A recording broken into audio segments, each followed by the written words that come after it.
পুজো দিয়ে এসে খেতে বসে গেছিস, আমার দুটো তোর দুটো নিয়ে, বাবা কত খাবি রে।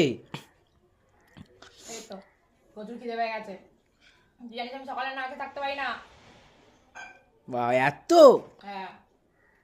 ঠিক আছে খেয়ে নে। হুম হুম হুম